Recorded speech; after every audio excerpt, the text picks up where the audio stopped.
Lola Rodríguez, soy la primera teniente de este ayuntamiento y no os voy a entretener para nada. Lo único que quería era presentaros a las dos personas que van a estar con vosotros esta tarde. El Mario Coronas, que es la persona que ha escrito el libro y a quien le debemos el estar hoy aquí, y Toni, que es nuestra concejala de Igualdad. Y ellos dos son los que os van a acompañar esta tarde y os van a contar de qué vamos a hablar. Y yo solamente quería presentarles a ellos y retirarme porque esta tarde las protagonistas son las mujeres. Algunas de ellas las tenemos aquí, como Amelia, a la que antes de empezar yo sí quiero que todos le demos un gran aplauso.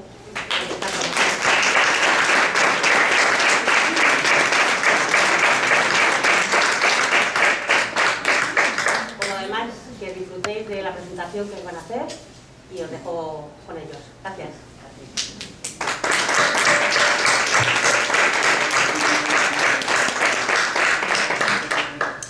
Gracias, Lola.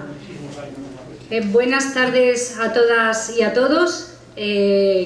Gracias por estar hoy aquí. Gracias a los invitados especiales que tenemos, a los vecinos y a las vecinas que nos acompañáis.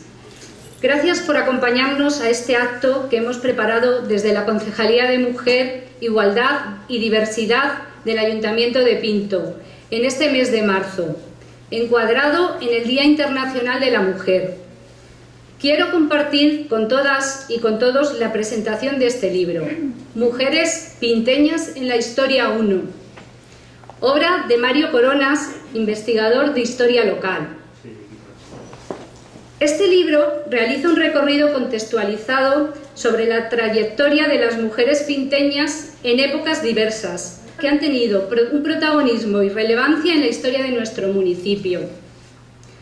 Con este libro queríamos reivindicar la valentía y la determinación de las mujeres pinteñas. Este es nuestro homenaje para ellas. Las mujeres de hoy en día somos la herencia de otras muchas que nos precedieron, que lucharon por visibilizar las mujeres en la sociedad y abrieron caminos para un hoy mejor. Ellas han luchado por conseguir un espacio destacado en un mundo que parecía ser dominado por los hombres. Aquí tenemos el claro ejemplo, mujeres como la princesa de Éboli, Rosario Acuña, Maestra María del Rosario, Dolores Soria, Cristina Marcos, Margarita Cogollo, Doña Manolita, Oliva Rodríguez, Amelia del Castillo, Patricia Chamorro, Sandra Aguilar y las mujeres trabajadoras de la Colonial. Son las protagonistas de este libro. Mujeres que rompieron barreras para hacer historia. Fueron escritoras consagradas, defensoras del pensamiento libre, periodistas, maestras, trabajadoras, matronas, deportistas, mujeres comprometidas con lo social y valientes para su época. Gracias a ellas y a otras tantas por ser valientes en un mundo donde la igualdad no existía, donde hombres y mujeres no disfrutaban de los mismos derechos, y gracias a esta valentía hoy las mujeres lo tenemos mucho más fácil. Gracias a todas vosotras. Ahora quiero presentar a nuestro autor, Mario Coronas. Es licenciado en Humanidades, Comunicación Audiovisual y Periodismo. Es vicepresidente del Seminario de Historia Local de Pinto. Ha publicado 3 libros sobre la historia de Pinto. 150 años de aroma a chocolate en Pinto, La Torre de Pinto y de Pinto mi reina. Y ahora este nuestro que está aquí, que os venimos a presentar. Antes de dar paso a Mario, os quería comentar que para el año que viene tendremos una segunda edición. Tendremos Mujeres Pinteñas 2.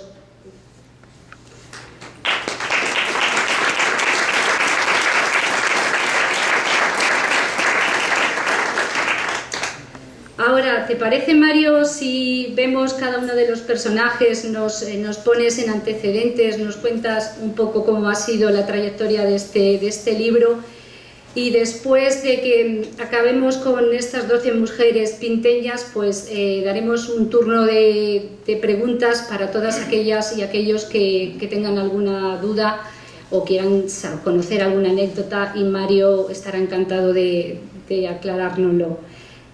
Pues sin nada más, os dejo con Mario y este libro, Mujeres Históricas Pinteñas 1.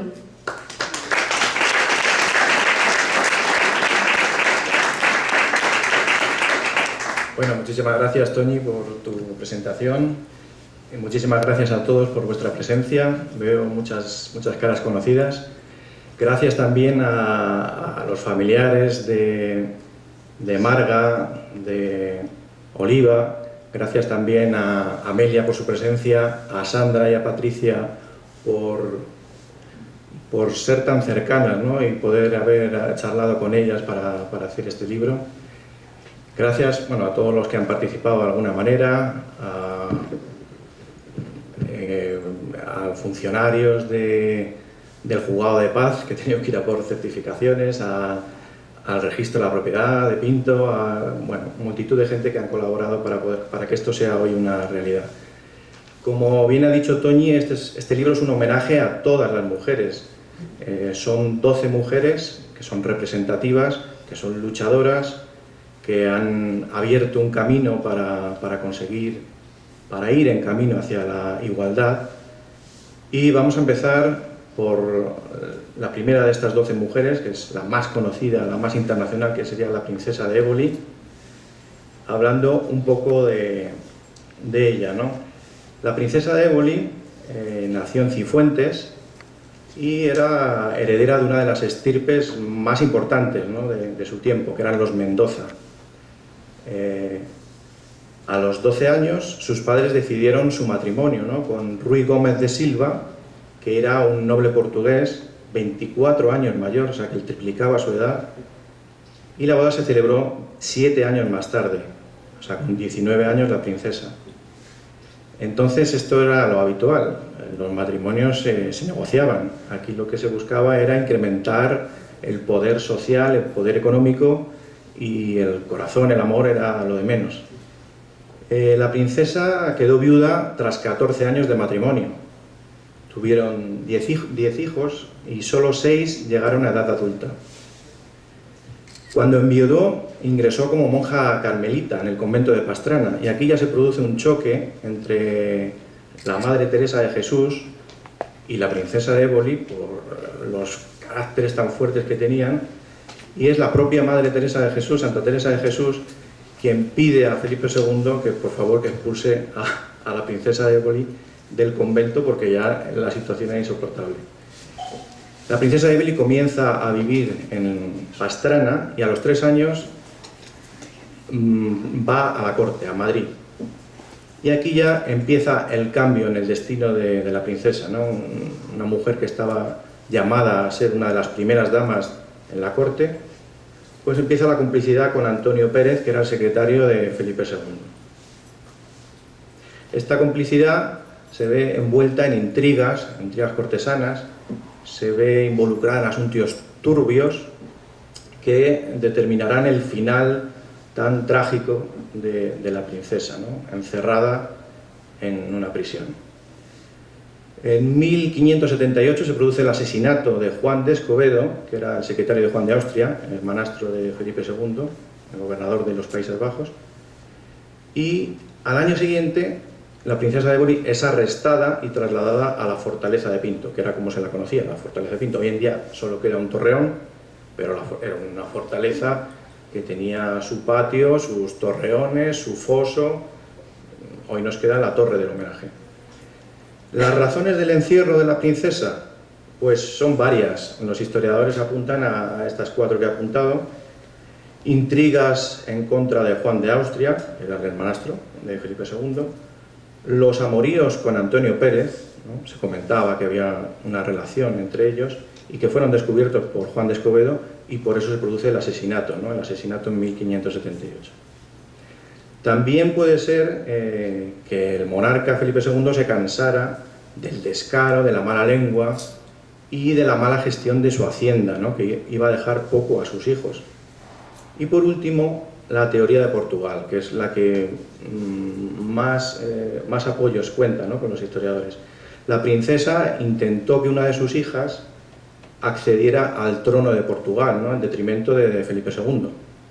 Y esto fue pues, una de las razones que motivó que fuese arrestada y llevada a la prisión de la Torre de Pinto. La princesa estuvo recluida en el piso central, ¿no?, en el salón del piso central que vemos ahí en la ventana enrejada. Esto es un grabado del siglo XIX, de la Torre de Pinto, y estuvo 6 meses recluida, hasta febrero de 1580, que sería trasladada a la prisión eclesiástica de Santorcaz. En estos 6 meses el clima entre prisioneros y alguaciles era de mucha tensión.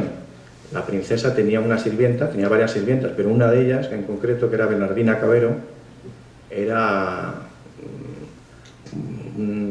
metía cizaña constantemente, instigaba, o sea, era insoportable, creaba un ambiente hostil.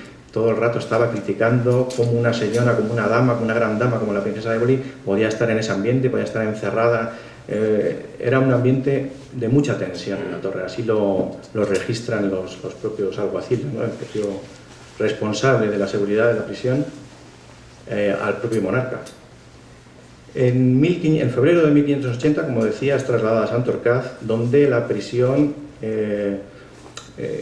tiene menos, no es tan fuerte como era en Pinto. De hecho, aquí ya puede recibir visitas. Una de sus hijas, la hija menor, se queda en la prisión de Santorcaz con ella y ya acabará hasta el fin de sus días, hasta el fin de los días de la princesa, junto a su madre, recluida. Y un año después de Santorcaz es trasladada a su palacio de Pastrana, donde permanecerá recluida hasta su fallecimiento. De hecho, cuando Antonio Pérez se fuga, porque bueno, se fuga a Aragón y luego pasa a Francia y ahí se dedica a vender secretos de Estado, pues el monarca todavía hace una prisión todavía más fuerte y más dura hacia la princesa, que queda literalmente emparedada. Y en Pinto, como homenaje a esta figura, ¿no?, a esta mujer que estaba destinada a ser una gran dama y al final acabó sus días encerrada en una prisión, pues hay una calle, la Princesa de Éboli. Esta calle durante la República se llamó Victoria Kent. De hecho, la propia Victoria Kent vino en el año 1932 a inaugurar esta calle. Luego recuperó su nombre.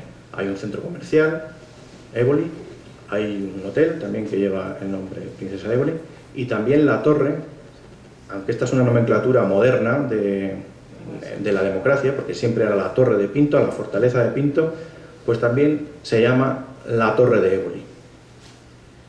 Pasamos al segundo personaje, que es Rosario de Acuña, que, bueno, aquí tengo que decir que el Seminario de Historia, el año que viene celebramos el centenario del fallecimiento de Rosario de Acuña, en el 2023, y hemos preparado una serie de actos. Bueno, ha preparado un compañero, Antonio García Menéndez, un programa completo que habrá conferencias. Será el año de Rosario de Acuña. Habrá conferencias, habrá una representación de una obra teatral, habrá una exposición, también habrá un libro. Entonces se hablará de todos los aspectos de Rosario de Acuña. Para el seminario es la personalidad con más relevancia literaria e histórica que ha estado en Pinto, por voluntad propia. Se distinguen 2 etapas en su vida. Ella es una brillante escritora, con 20 años publica su primer libro de poemas, y lo publica con su nombre y apellido, porque entonces en aquella época era común utilizar un seudónimo masculino. Con 25 años estrena su primer drama, Rienzi el Tribuno.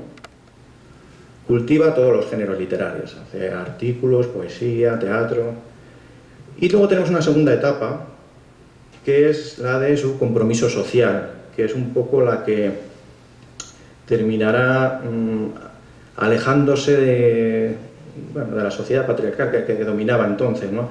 Ella se adhiere al libre pensamiento, que es aquella doctrina que rechaza todos los dogmas y todas las ideas que vienen por tradiciones y tal, y sí está a favor de aquellas que vienen que se pueden demostrar a través de la experiencia, del empirismo, y también se adhiere, bueno, se convierte en masona y es una precursora del feminismo. Reivindica, es una de las pioneras en reivindicar la emancipación de la mujer.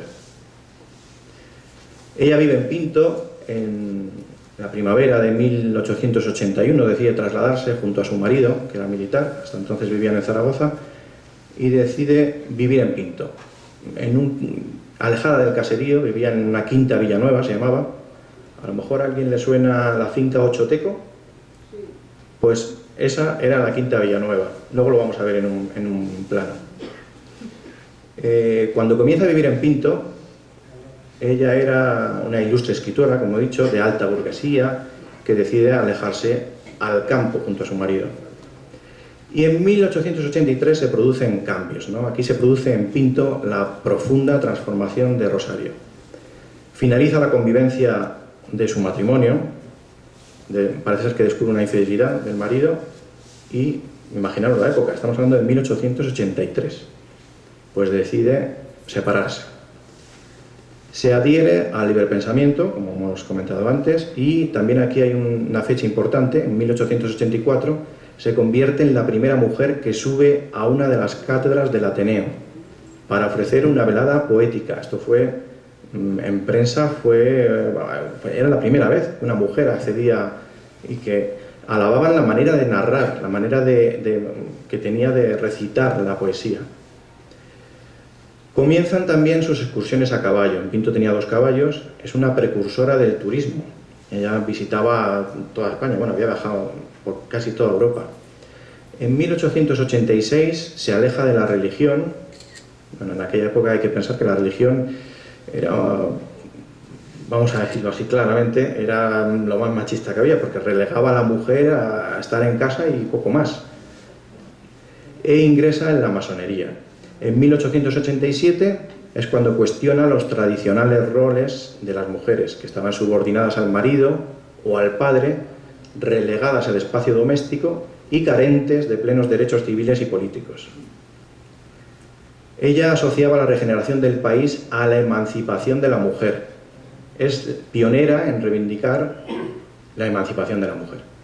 Por ejemplo, os doy un detalle, en 1901, debido al avanzado de sus ideas, por defender a unas mujeres universitarias en Barcelona, hay tal escándalo que tiene que exiliarse 2 años a Portugal. O sea, pasó auténticas penalidades al final de su vida, por defender sus ideales. Bueno, este es un grabado publicado en la prensa de 1876, 5 años antes de venir a Pinto. Y como os digo, aquí en Pinto tenemos una calle que fue inaugurada en 1988, o sea, ya en democracia. Ella, en la República, por ejemplo, llegó a tener 2 calles en Madrid, 2 calles simultáneas en Madrid, un grupo escolar en Madrid. Tenía calles en Barcelona, en Mataró, en Gijón, tenía muchísimas calles, centros, muchísimo. Pero durante el franquismo su figura se apagó, dejó de existir. Ha sido ahora en la democracia cuando se ha recuperado todos sus escritos, todos los estudios sobre ella y sobre lo que hizo. Todos los escritos, a pesar de que han pasado más de 100 años, son plenamente vigentes. O sea, es una mente lúcida para su época, era una luz, ¿no?, para la época. Esta sería la quinta Villanueva. Este es un plano de 1924. Vemos que la iglesia, por ejemplo, ya tiene la nueva portada, que se inauguró en el 23, ya no tiene torre. Que también vemos que la estación, que estaría, me lo voy a poner con el puntero para que lo veáis, la estación tiene una planta. La estación actual es de 1925. O sea que podemos fechar que la portada de la iglesia y por la estación, que es de 1924. Entre el 23 y el 24. Pues esto que vemos aquí, que estoy señalando con el puntero, este triángulo, sería la quinta Villanueva. La finca Ochoteco, ¿no?, que sería conocida. Bueno, aquí la tenemos aquí abajo mejor. Aquí, de hecho, había un torreón, una torre masónica. También, esto sería la Casa de los Creus. Por aquí, por donde paso el puntero, ahora mismo estaría la Avenida de las Artes. Aquí estaría el edificio donde está Montes León, y todo esto serían jardines, y aquí la calle Ferrocarril, que giraría por la calle Antonio Tapies. La siguiente mujer sería la maestra María del Rosario, que nace en Madrid y con 19 años aprueba unas oposiciones para ser maestra en Pinto. Sería la primera mujer, la primera maestra que viene a Pinto. Hasta entonces había 2 maestros. En 1935, después de 50 años dando clase a varias generaciones de pinteños y pinteñas, se jubila y se producen los homenajes a su figura. Se la declara hija adoptiva de la villa de Pinto. De hecho, en el propio ayuntamiento, en el balcón, vemos un cartel donde viene la fecha del pleno, donde se la nombra hija adoptiva.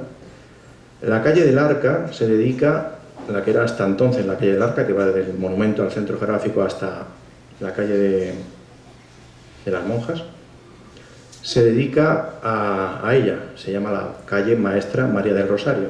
Y hay un acto también en la plaza del ayuntamiento en homenaje a su figura. Esta sería una imagen de los maestros que había en el año 35, cuando se celebra este homenaje. La vemos en el centro, es ella, la maestra María Rosario. Y el resto son profesoras y profesores de la época. En la prensa también se hacen eco de estos homenajes.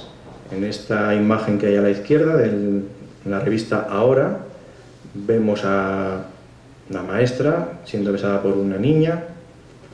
Aquí estaría el primer teniente de alcalde de aquella época, de aquel momento, que era José Rubén de Celis, escolar. Y aquí estarían justo donde estaría el monumento al centro geográfico hoy en día. Aquí vemos a la maestra, al gobernador de la provincia, al gobernador civil de la provincia, el señor Morata, y a todas las autoridades y el pueblo. Y aquí vemos en la plaza de la Constitución, con el antiguo ayuntamiento, que sería, aquí sería donde está la policía actualmente, la sede de la policía, prensa. Este es el antiguo ayuntamiento, porque el ayuntamiento actual es de 1954. Antes el ayuntamiento era este. Y con su reloj que había en el techo, que un año más tarde sería bombardeado al inicio de la Guerra Civil, bueno, cuando ya entraron en Pinto, en noviembre del 36, con la bandera tricolor de la República, y aquí también estaría la maestra María Rosario. Estas son otras fotografías que ha conseguido una compañera del seminario, Pepi Tobar, donde vemos cómo la maestra se dirige hacia la Plaza de la Constitución, por la calle Real, acompañada de las autoridades. En esta otra fotografía vemos a todas las autoridades, con las niñas. Aquí vemos el edificio de la plaza, que acaba de ser demolido. Aquí estaría la Casa de la Mujer, Rosario de Acuña. ¿Tiene el mismo nombre? Que tiene el mismo nombre. Y esta sería la calle Perú, que entonces tenía un corredor. De hecho se llamaba en aquella época la calle del Pasadizo, y anteriormente la calle del Arco de la Virgen. Y aquí está una fotografía desde el propio balcón del ayuntamiento, saludando, dando la mano al gobernador civil. La siguiente mujer es Dolores Soria Zapatero. De ella no tenemos imágenes, pero sí que tenemos el testamento que hizo en 1916, y ella es hija de Luis Soria Vilar, que era consejero de Agricultura, y de Rosa Zapatero Martín, que era hija de Manuel Máximo Zapatero, que fue alcalde de Pinto en diferentes épocas del siglo XIX. Es una mujer soltera, sin descendencia, pero profundamente católica. En 1916 realiza su testamento, y por eso de aquí su importancia de esta mujer, porque dona todo su patrimonio inmobiliario, que era muy importante, para formar y mantener un asilo de mujeres pobres en Pinto. Sería el asilo de Santa Rosa de Lima. Ella, en el propio testamento, prohíbe la venta de estos inmuebles y afirma que se tienen que mantener en perfectas condiciones para alquilarlos y obtener los recursos suficientes para sustentar este asilo. De hecho, dice que si hay dinero de sobra, que este dinero sea destinado para hacer escuelas infantiles o mejorar el pueblo, las calles, los parques, jardines. El patrimonio que tenía Dolores Soria era una casa en la calle Marqués 2, que es donde está el actual ambulatorio de Dolores Soria. Esta casa era la casa natal del conquistador Mancio Serra de Leguizamón. También tenía un hotel, el Hotel Villa Soria, que estaría en la calle Princesa de Éboli, que hemos hablado también antes. Actualmente se está vendiendo. En Idealista, si miramos, se ve esta vivienda de ella. Un edificio entero de la calle Infantas y otro edificio en la calle Amparo. Todos estos últimos edificios de Madrid estaban alquilados y generaban unos ingresos para mantener el asilo. Esta sería una imagen del asilo, donde se ve el escudo que había de Mancio Serra. Dolores Soria fallece a los 57 años y en su testamento indica que su cuerpo se ha enterrado en una capilla en el cementerio de Pinto, junto a sus padres y su abuela materna. Ella fallece en el año 21, pero no está hecha la capilla, entonces es enterrada en la Sacramental de San Justo, y en el año 27, 1927, ya se hace la capilla, que ha sido restaurada recientemente, y es trasladada, junto con los cuerpos de sus padres y su abuela materna, a este panteón, ¿no?, que está en el cementerio municipal de Pinto. En el año 26, un año antes, se celebra, con las fiestas del Cristo, se descubre la calle, se inaugura la calle Dolores Soria, el paseo actual de Dolores Soria. También se inauguran otras dos calles, la calle Federico Rubín de Celis, que sería la calle de las monjas actualmente, y la calle de Rafael Heredia, que no tengo constancia de dónde estaba, debió durar poco esta calle, que era un concejal de Madrid. Y bueno, pues en Pinto tenemos la residencia actual que hay en la Tenería, lleva su nombre, Dolores Soria, Zapatero, y el Paseo Dolores Soria. Y la residencia, hoy en día, bueno, están fusionadas las dos residencias que había, San Pedro, que era de hombres, y Santa Rosa de Lima, de mujeres. Pues tenemos el centro San Pedro y Santa Rosa de Lima, en la calle Torrejón. La siguiente mujer sería Cristina Marcos, conocida popularmente como la Cristina, que bueno, fue una mujer muy popular, una mujer muy querida, y dio nombre a todo un barrio, el barrio de la Cristina, en singular. Hay gente joven que dice las Cristinas, pues no, es la Cristina.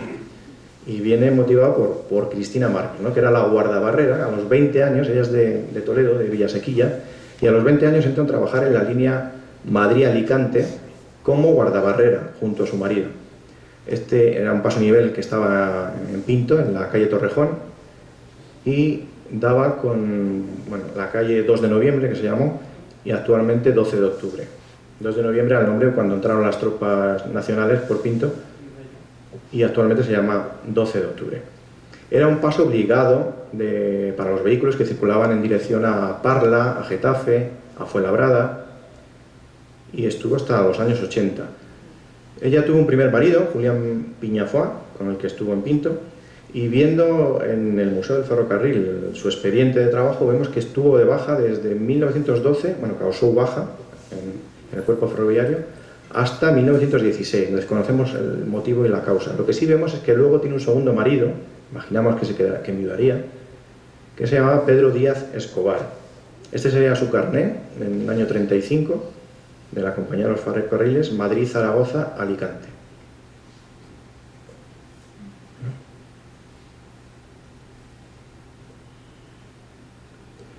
Aquí tenemos una imagen a la derecha, que sería de la casilla de guardabarrera. Cristina era guardabarrera de día y su marido de noche. Antes de la Guerra Civil tenían una pequeña explotación de ganadería vacuna, y después de la Guerra Civil es sometida a unos comités de depuración que se hacían prácticamente con todos los funcionarios de ferroviarios, y fue apartada durante unos meses. Su marido algo más, su marido hasta el año 41 no se incorporó. Posteriormente a la Guerra Civil comienza a criar gallinas y vendía huevos, unos huevos que tuvieron mucha fama en su época, y existía un misterio, ¿no?, que cómo tan pocas gallinas daban tantos huevos. Un misterio que se lo llevó con ella, porque no supimos la explicación. También tiene una explotación agrícola donde tenía cereales y hortalizas. Entonces la gente iba a esta casilla y decía, voy a la Cristina a comprar. Y de tanto decir la Cristina se ha quedado con todo el nombre del barrio, la Cristina, ¿no? En el año 50 se jubiló y regresó a Villasequilla y falleció en el año 70.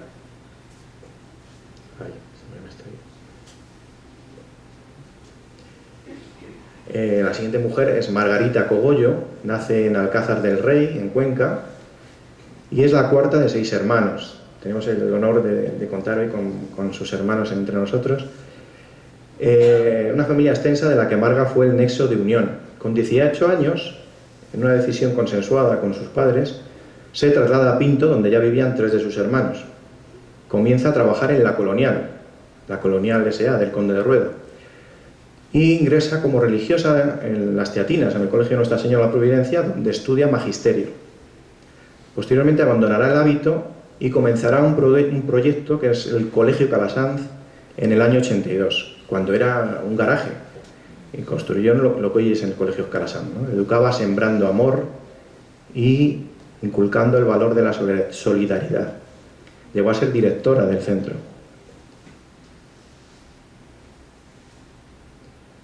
En el año 1997 se integra en la asociación Pinto con el Sáhara y en su programa Vacaciones en Paz, donde niños y niñas pasaban 2 meses de verano en Pinto acogidos por diferentes familias. En el año 2011 se jubila como profesora, dejando un profundo vacío, donde las muestras de cariño fueron innumerables. Hay una revista que editaba el centro del año que se jubilaba, donde todos son muestras de cariño, palabras de amor hacia ella. Es increíble. Llegó a ser presidenta de Pinto con el Sáhara y tuvo una dedicación y pasión por defender una sociedad más justa. Una vida de entrega, de cariño, de bondad, de talante y valentía para tender la mano al prójimo y al más desfavorecido. Lamentablemente nos dejó de forma precipitada en enero del año pasado.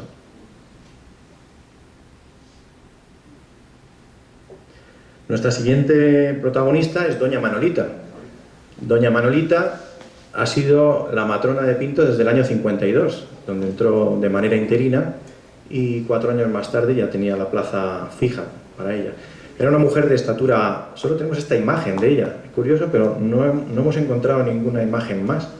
Es una que está subiendo a la escalinata de la iglesia, imaginamos que iría a un bautizo, o que ya lleva un bebé.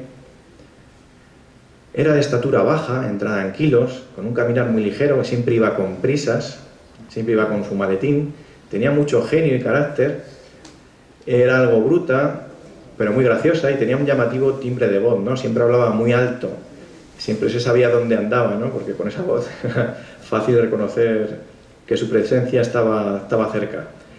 Y tenía una peculiar manera de anudar el cordón umbilical. Hay unos ombligos, los ombligos de Pinto, no los que se comen, pero que son muy característicos, ¿no? Y bueno, fue matrona hasta el año 76, hasta su fallecimiento, ¿no? Y vivió en la calle de la Maestra María del Rosario, donde está la zapatería de Gálvez. Ahí ponía inyecciones también. Esto le llevó a bastantes discusiones con el médico, con el ATS titular, que era José Parra, porque no estaba dentro de sus competencias poner inyecciones. Y tenían ahí sus rifirrafes. Doña Manolita, al fallecer en el año 76, tuvo una calle, la calle Manuela Gómez Adrián, y en los años 90 esta calle se decidió cambiar por Doña Manolita, por petición de don Miguel, el médico, porque era como popularmente se la conocía. Y en honor a ella pues se cambió este nombre por Doña Manolita. Una calle que está cerca está junto al Colegio Calasanz y cerca del Estadio Amelia de Castillo. La calle esa es calle Doña Manolita. Nuestra siguiente mujer es Oliva Rodríguez. Ella nace en Pinto, en la casa del Guardés, en la casa Fuster. Es la primogénita de 5 hermanos y a los 6 meses se ve afectada por un brote de polio. Hasta los 16 años tiene 18 intervenciones, es decir, que pasa su vida entre hospitales y curanderos. Visitaba curanderos, bueno, en aquella época era te agarrabas a cualquier cosa. Tenía el 85% de minusvalía, o sea que tuvo que convivir toda su vida con una silla de ruedas. Ella fue el punto de unión de toda la familia, siempre estuvo estudiando EGB, bachiller con profesores que venían a su casa, administración, inglés. Era una mujer todoterreno, muy bella, muy coqueta, esto fue heredado de su madre, llena de glamour, presumida. Hay muchas anécdotas que mentía con su edad, ¿no? Siempre se quitaba años, y la verdad es que los años que decía la gente se lo creía, porque realmente los aparentaba. Era una mujer muy bella. Era alegre, divertida y solidaria. Esta es una imagen de lo que sería la casa Fuster. La casa Fuster es esta. A ver, es esta la casa Fuster. Y esto de aquí sería la casa del Guardés, donde nacieron los 5 hermanos. Esta sería la calle hoy Nicolás Fuster. No, Ignacio Fuster, ¿verdad? Y esta es la calle Nicolás Fuster.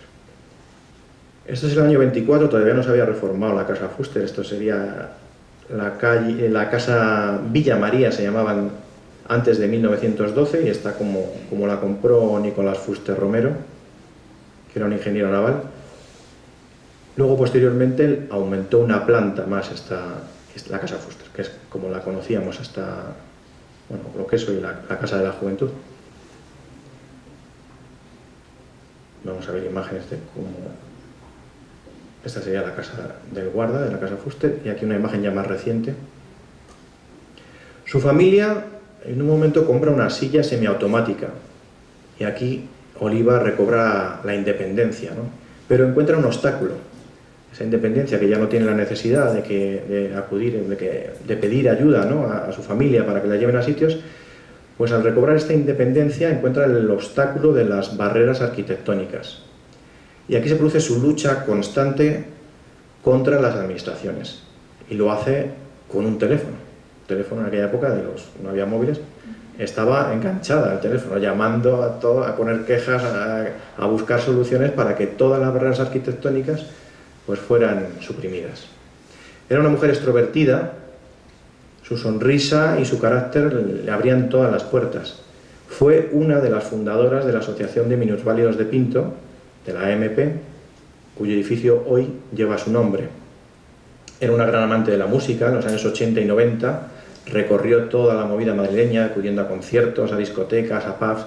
Ella, a pesar de su situación, no veía ningún obstáculo, Ella era igual que cualquier otro, y además se molestaba si alguien le decía, y le echaba cara también, como aprovechándose de su situación.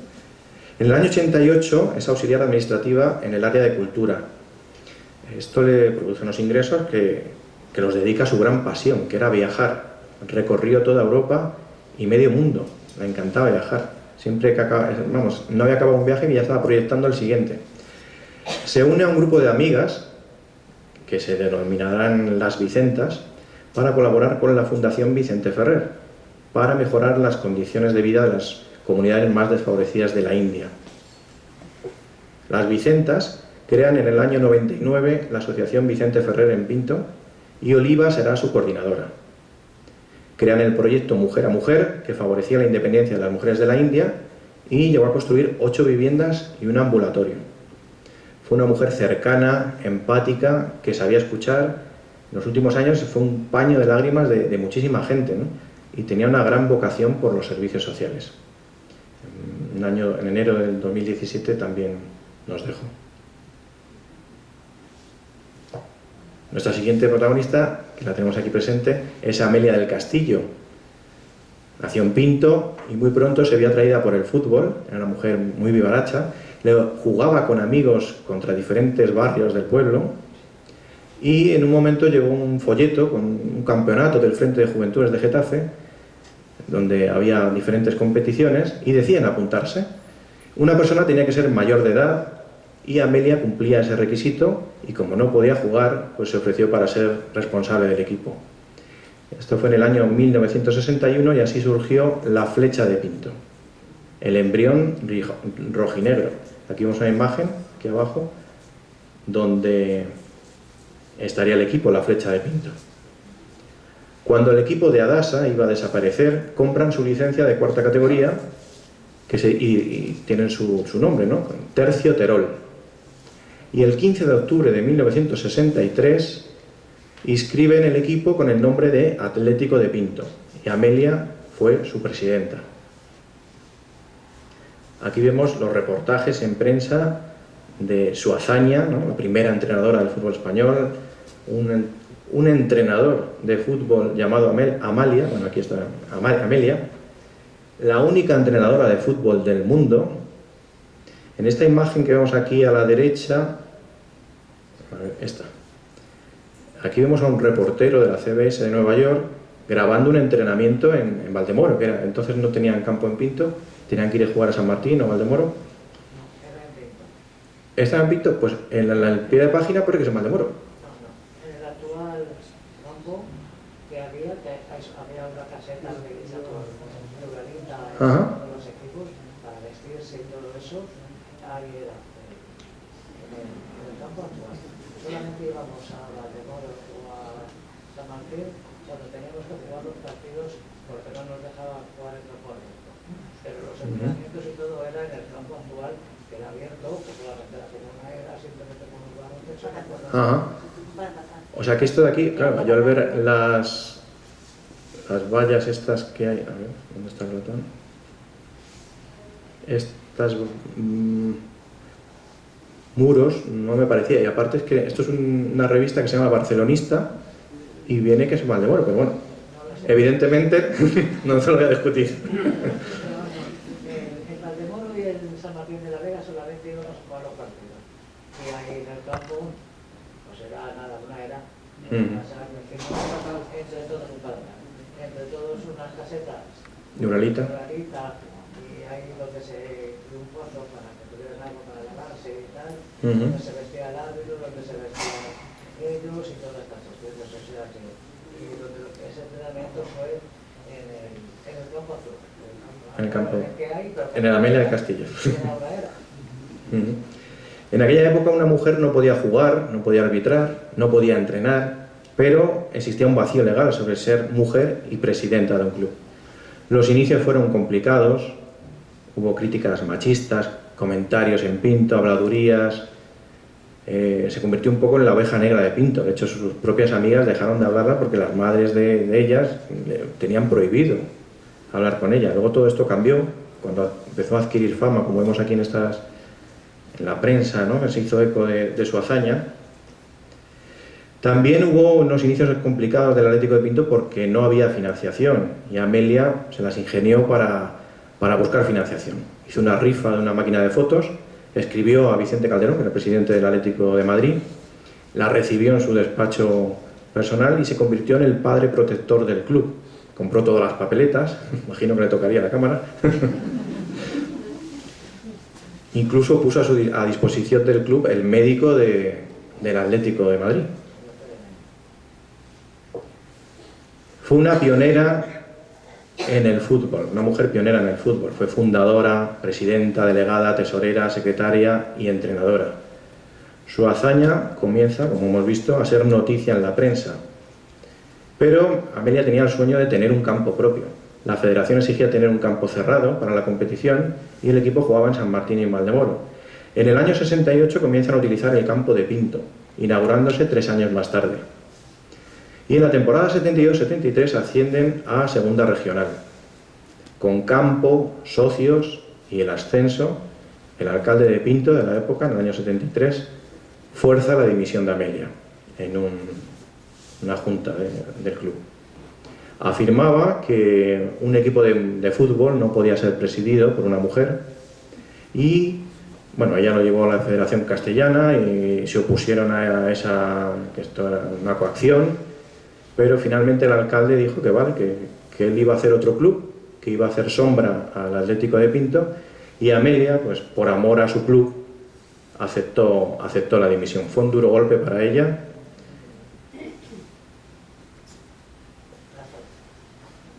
Y aquí vemos más imágenes de diferentes entrenamientos, comprando pelotas, porque claro, ella hacía cargo de todo.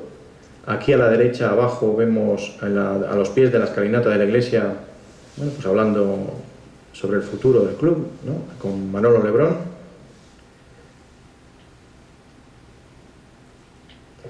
Y finalmente llegan los reconocimientos, ¿no? Una vez que dimite, es concedida la medalla de plata del Deporte Provincial de Madrid, que sería entregada 2 años más tarde. Y en el año 2000, en agosto del año 2000, se inaugura la remodelación del campo y se rebautiza con el nombre de Amelia del Castillo.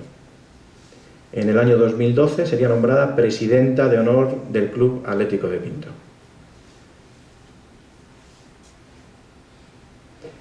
Y nuestra siguiente protagonista es Patricia Chamorro, que nace en Salamanca y a los 2 años se traslada a vivir a Pinto.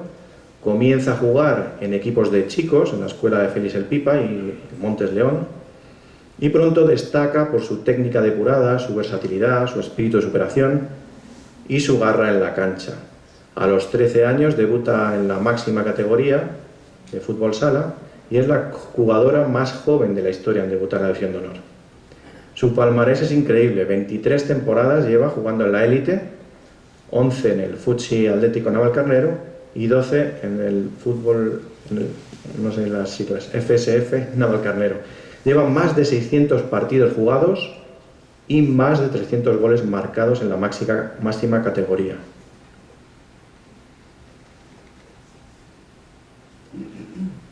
Con 20 años es elegida la mejor jugadora de la liga y en su palmarés encontramos 5 copas de España, 2 supercopas de España, 6 subcampeonatos ligueros, 52 veces internacional con la selección española.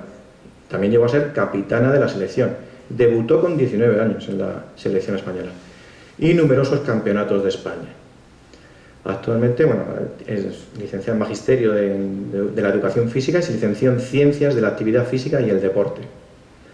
A base de esfuerzo, de constancia y goles, luchó para que el fútbol sala femenino tuviera cada vez más peso en la sociedad, equiparando su valía con el deporte masculino. En 2015 el complejo del sector 3-4 fue renombrado Complejo Deportivo Patricia Chamorro después de su remodelación, como homenaje a todos sus logros deportivos. Sandra Aguilar es pinteña por los 4 costados. A los 5 años comenzó a practicar gimnasia rítmica y a los 12 ingresó a la Selección Nacional de Gimnasia Rítmica, pasando a formar parte del conjunto español junior.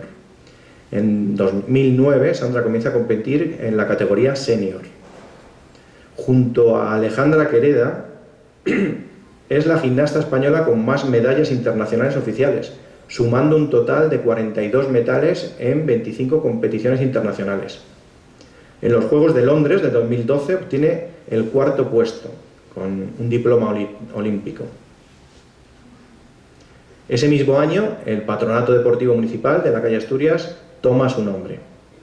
En 2013 consigue su primer título mundial en Kiev, campeona del mundo en la final de 10 mazas. Un año después vuelve a conseguir el mismo título en Esmirna. Y en 2015 el equipo logra el bronce mundial en el concurso general en Stuttgart. Ese mismo año reciben las 5 componentes del conjunto español la medalla de bronce, la Real Orden del Mérito Deportivo y la Copa Barón de Güell, y protagonizan también el anuncio de Navidad de Freixenet. Y en los Juegos Olímpicos de Río de 2016, el 21 de agosto de 2016, logran la medalla de plata en la prueba de gimnasia rítmica por equipos. Sería el primer metal de un deportista local. Aquí vemos a las 5 componentes del equipo mordiendo, ¿no?, la medalla de plata. Una medalla de plata que nos supo a poco, porque Rusia ganó, pero no tenía que haber ganado, porque cometió bastantes más fallos, ¿no? Y eso estaba todo el mundo de acuerdo, no solo en Pinto, sino que era algo popular, algo que todo el mundo comentó. No era merecida ese oro a Rusia. El 7 de septiembre de aquel año se produce la recepción en el ayuntamiento, ¿no?, como medallista olímpica. Y en noviembre recibe la medalla de plata de la Real Orden del Mérito Deportivo. Ese mismo año vuelven a protagonizar en Navidad el anuncio de Freixenet. Y con la medalla olímpica como colofón a su carrera de éxito, Sandra se retira.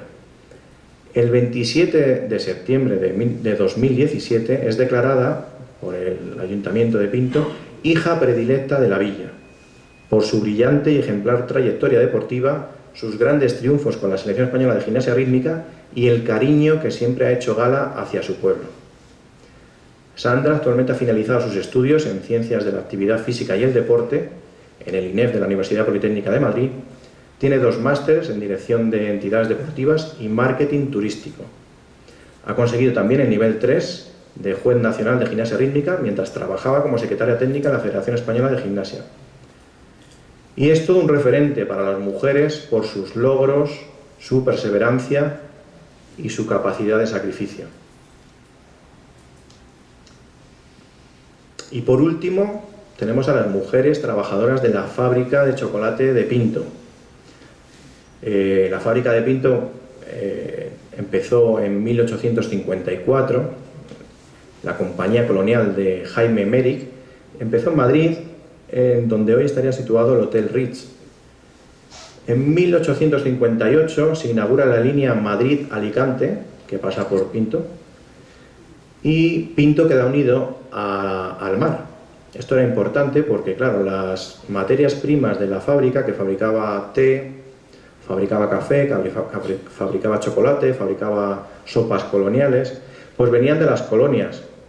Entonces, venían en barco y en Alicante podían ser llevadas fácilmente por el ferrocarril a la estación de Pinto. Los Méric compraron vastos terrenos inmediatos a la estación de ferrocarril para construir su fábrica, la fábrica de la Compañía Colonial, que empezó a funcionar en 1866. Esto es importante porque muchas personas, solo en trabajos directos fueron alrededor de 250 personas. En 1888, por ejemplo, trabajaban 245 personas. De ellas, 80 eran mujeres, es decir, 1/3 de la plantilla eran mujeres. Aquí vemos una imagen de 1909 saliendo de la fábrica en un grupo de mujeres trabajadoras.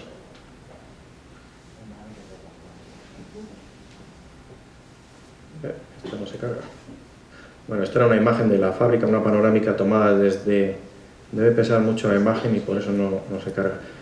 Se veía la fábrica tomada desde la torre de Éboli, la torre de Pinto, pero bueno, es la portada de 150 años de Aroma Chocolate, esa famosa foto. Y esta es una imagen de las mujeres trabajando, como hemos dicho, 80 eran las mujeres, 33% de la plantilla, y eran apreciadas por su labor, realizaban trabajos con gran destreza manual, trabajaban en el taller de empaquetado, es decir, cuando el chocolate ya se enfriaba, ellas en estas amplias, largas mesas, pues empaquetaban el chocolate, primero en papel de estaño y luego en papeles de colores, y eran llevadas al taller de expedición, ¿no? Donde eran llevadas a los distintos puntos del país y fuera del país, porque la compañía colonial era proveedora de muchísimas monarquías en Europa, en América, hasta del Papa, de su santidad el Papa. La compañía colonial era una fábrica célebre, tenía muchísimos premios, bueno, era impresionante, ¿no?, el palmarés que tenía. La importancia para la mujer que abandona el ámbito doméstico y se incorpora a la fábrica, ¿no?, a trabajar en la fábrica y puede conseguir un salario, y este salario le proporciona su autonomía, su toma de decisión y por tanto la libertad, ¿no?, y también ese reconocimiento social, ¿no?, dentro y fuera del ámbito familiar. Aquí vemos otra imagen de 1909, también en el taller de empaquetado, 80 mujeres trabajando en la fábrica. Esto es un hito, ¿no?, para las mujeres en Pinto, que salen, como he dicho, del ámbito doméstico y se incorporan por primera vez al mundo laboral, el mundo de la fábrica. Y hasta aquí las 12 protagonistas de esta publicación que presentamos hoy.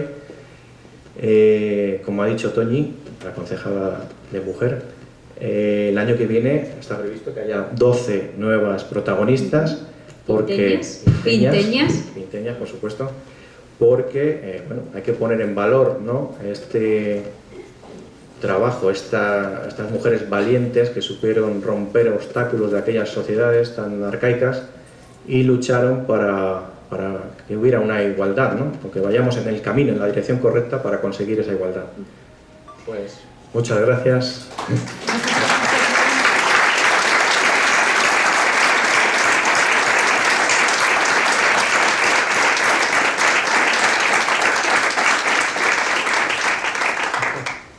Gracias, Mario, por ponernos en antecedentes y darnos un punto de vista de estas 12 mujeres históricas que son referentes, cada una desde sus diferentes ámbitos. Gracias, Mario, por estar aquí con nosotros, por compartir estas historias de estas mujeres. Gracias a todos ustedes por estar aquí hoy.